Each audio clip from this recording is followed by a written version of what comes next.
বিপ্লবের জন্য বড় কোনো দলের প্রয়োজন হয় না, বড় কোনো নেতার প্রয়োজন হয় না। বিপ্লবের জন্য মাটি যখন উর্বর হয়, ছাত্র নেতৃত্বের মাধ্যমে, বিপ্লবের মাধ্যমে একটি ফ্যাসিবাদী ভিনদেশী কৃতদাসীকে কিভাবে বিদায় করা যায়, উনি খুঁজে পান না ওনার কি অপরাধ।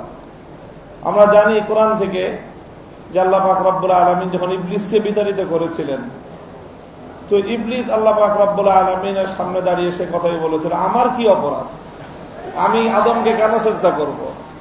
তো কাজী আদমকে সিজদা না করার কারণে সে বিতাড়িত হয়ে সে তার অপরাধ খুঁজে পায়নি। আপনি বাংলার 2000 দামাল সন্তানকে প্রকাশ্য নির্দেশে হত্যা করলেন, এরপরে আপনি আপনার অপরাধ খুঁজে পান না, এর চেয়ে জঘন্য অপরাধ আর কি হতে পারে?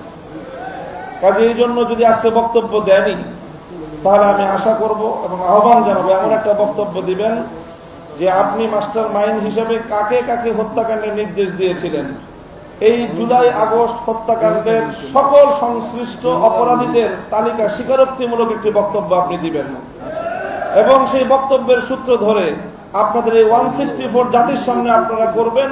সেই স্বীকারোক্তির ভিত্তিতে আগামী দিনে বিচারের কাঠগড়ায় দাঁড় করিয়ে আপনাদের বিচার করা হবে।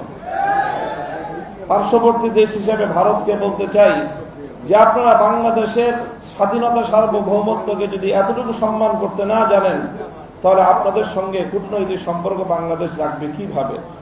যে আপনারা বাংলাদেশের একটি ওয়ারেন্টভুক্ত আসামিকে আপনার কোলে বসিয়ে জাতির বিরুদ্ধে, শহীদদের বিরুদ্ধে আবার নতুন করে বিষোদ্গার করবার জন্য প্ল্যাটফর্ম তৈরি করে দিবে, আর বাংলাদেশের মানুষের সঙ্গে আপনার প্রীতের সম্পর্ক থাকবে, এই ধরনের গাঁজাখড়ি কূটনৈতিক চিন্তা করা ঠিক নয়। এই জন্য ভারতকেও বলবো, বাংলাদেশের মানুষের প্রতি শ্রদ্ধা প্রদর্শন করুন, দেশের জনগণের সঙ্গে সম্পর্ক তৈরি করুন। ওই পতিত আওয়ামী লীগ আর পতিত ফ্যাসিবাদের সঙ্গে সম্পর্ক রক্ষা করে বাংলাদেশের সঙ্গে আপনারা বন্ধুত্ব রক্ষা করতে পারবেন না। প্রিয় সাথী ও বন্ধুগণ, আরেকটি কথা যে আমরা ইতিমধ্যে দেখছি সাম্প্রতিক সময়ে যে মাঝে মাঝেই বিভিন্ন জায়গা দিয়ে এই পতিত স্বৈরাচারী ফ্যাসিবাদের দোসররা তারা মাথা তুলে দাঁড়াবার বা উকি দেওয়ার চেষ্টা করছে, বিশেষ করে যখন সকল নাগরিকরা ঘুমিয়ে থাকে সকাল সকাল নিভৃত সময়ে। তো এই সময় আমি বাংলাদেশের সকল নামাজি মুসল্লিদেরকে বলবো যে ফজরের পরে সব ঘটনাগুলো ঘটতেছে। বাংলাদেশের 3.5 লক্ষ থেকে 4 লক্ষ মসজিদ আছে, এই মসজিদের মুসল্লিরা ফজরের পরে একটু অ্যালার্ট থাকবেন, যেন বাংলাদেশে কোনো দুষ্কৃতিকারী, কোন পতিতের স্লোগান তুলে বাংলাদেশের মাঠে যেন নামতে না পারে। শহীদদের রক্তের সঙ্গে গাদ্দারি করবার কোন সুযোগ কাউকে আমরা দিতে পারি না। বাংলাদেশে বিচার হতে হবে।